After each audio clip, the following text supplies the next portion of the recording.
Well, yeah, mainly because of his attitude. And his attitude at United, the time he was leaving, I thought it was a disgrace at United. Not trying, basically. When it comes to former Manchester United players, they are very vocal as pundits. Paul Scholes being one of them, Roy Keane being another, but they're not the only ones. And what I want to do in this video is kind of want to react to Scholes' comments about Rashford in his latest podcast with Nicky Butt and Paddy McGuinness. If you've not seen them, I'm going to play you the clip in this video. And I want you to let me know in the comments, what's your take on A, Scholes' comments on Rashford, and B, your feelings in general towards former United players in punditry? Because I'm going to run through some comments from Eriksen a little bit later in the video as well. And it leads on to a conversation that I think we need to have, which I've already had last year, and I'm only going to repeat it in that sense. But if you don't know what happened, right? Rashford last week banged into against Newcastle, for Barcelona. And then he was late to training for the Barca game this weekend, so was left out the starting 11. He was 2 minutes late to training. Whether you're 30 seconds late or whether you're 20 minutes late, you're still late to training. That's exactly why Hansi Flick left him out. And Paul Scholes was asked about it in his latest episode of the podcast, The Good, the Bad, and the Football. The link for the full podcast is in the description. Now, I'm going to play this clip first before I want to run through something from the actual full podcast as well, because, yeah, there's a few things I want to speak about. I really struggle to feel happy for him, mainly because of his attitude. His attitude towards Man United, I thought it was disgraceful. I think the fact that he says he struggles to be happy with him, you know, that shows me that that's a man who I would say is committed, I don't know, I know this, 20 years of his career to Manchester United. So he can't particularly come at this from a neutral perspective. And he's clearly burned by what happened with Rashford at United, certainly towards the end. The amount of times I saw him at Man United walking, like, because he wants to leave, I thought his whole demeanour about him was a disgrace. And I think he actually quit on Manchester United. And right. Once you quit once, you'll quit again. He was late last night. Yeah. That was it, yeah, last night. He won't get away with that with Barcelona for long. There's absolutely no chance. Going to run through basically what he said there.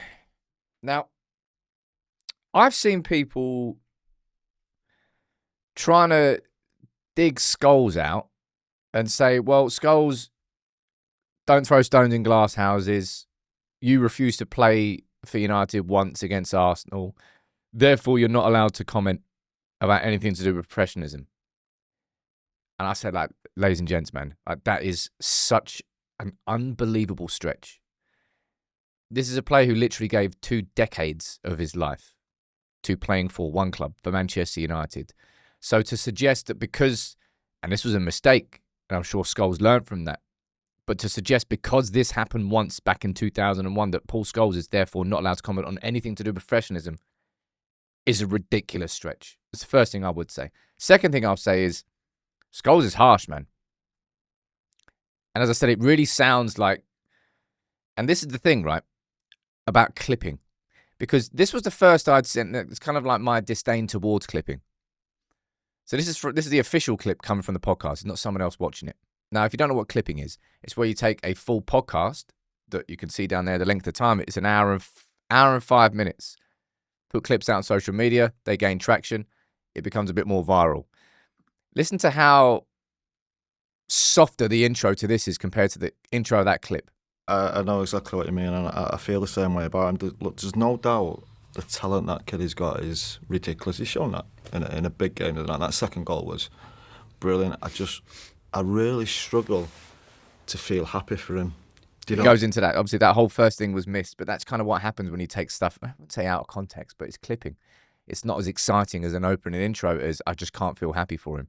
The fact that he's, as I said, the fact that he said he can't feel happy for him, I think, is indicative of a man who gave his entire professional career to Manchester United and refuses to accept anybody that wouldn't have that same sort of loyalty and attitude and approach as a Manchester United player now. Roy Keane has the same thing. When it comes to United's former players, right, being pundits, I'm standing by that, by the way. There's no chance that you're going to just try and throw out... The hilarious thing about so many... And I honestly think that the reaction to this is going to be split between younger fans and older United fans. I really do think it will be. Because Scholes was an absolute mute when he was a player. He was the most consummate professional you've ever seen. He didn't do anything apart from play football for like 2 decades. No TV. Like, there was I always remember like a random advert he did with Man United when it was like him and Ryan Giggs in like a builder's site with having a cup of tea in a bed. Bit random, I know, but that happened. But Scholes never did anything. He was just a footballer. He played, he turned up for United, he went home, and that was it. Nothing else in between. So I think the fact that people are trying to say that he can't say anything because he did that once, I think is completely unfair. But I think this comment from Christian Eriksen is so true. And I suppose, look, we're talking about a player who's on loan from Man United right now. Scholes clearly loved, and I'm going to say that in past tense, loved Rashford and was burned by his attitude and his approach. The Belfast situation, I think, stung a lot for me and everything else that kind of happened in between. He was brought back in by Ruben Amorim, then dropped, and then obviously went out on loan, everything else that happened. But Christian Eriksen here talking about how the fans obviously follow the old former players, the heroes, Scholes and Keanes, and how much power they have and influence. It's completely true. And I did a video on this previously about, I called it like the uncomfortable truth on United's legends. What worked for them and what worked in their career just simply wouldn't translate. A lot of it wouldn't translate to today in modern football, in how footballers are now and the brands that they are. And yeah, I think a lot of it was better when there were less complications off the pitch, when social media wasn't such a massively important part of a modern footballer's career.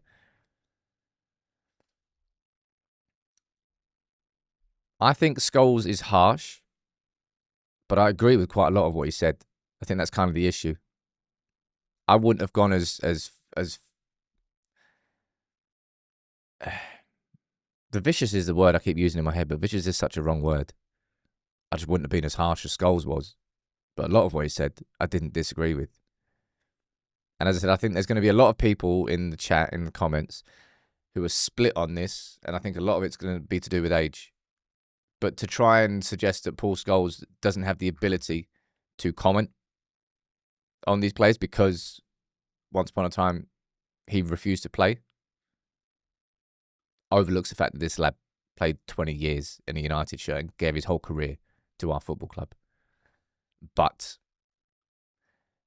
I do wish that United players, just in general, and I suppose I spoke about this in the live show today, like, United players don't need to add any more fuel onto the fire of the media that there is around United. And they do invariably quite a lot of the time because of clips, because the TV stations and everyone wants the big controversial takes. I try my best to try and avoid being involved in that sort of stuff. I don't always do it. Sometimes I do say stuff when I'm a bit emotional. But yeah, I just wanted to know your opinion on these comments because I think it's definitely worthy of a conversation. Do you think Scholes is being too harsh? Do you think Scholes is being fair? What's your opinion on... We don't need to speak about Rashford anymore. It's more the fact that this is a conversation about former United legends speaking about current United players, even those on loan, and the impact that can or can't have, and linking that into Eriksen's comments about how that does influence the dressing room and does impact on the players. I just want to get your take on that.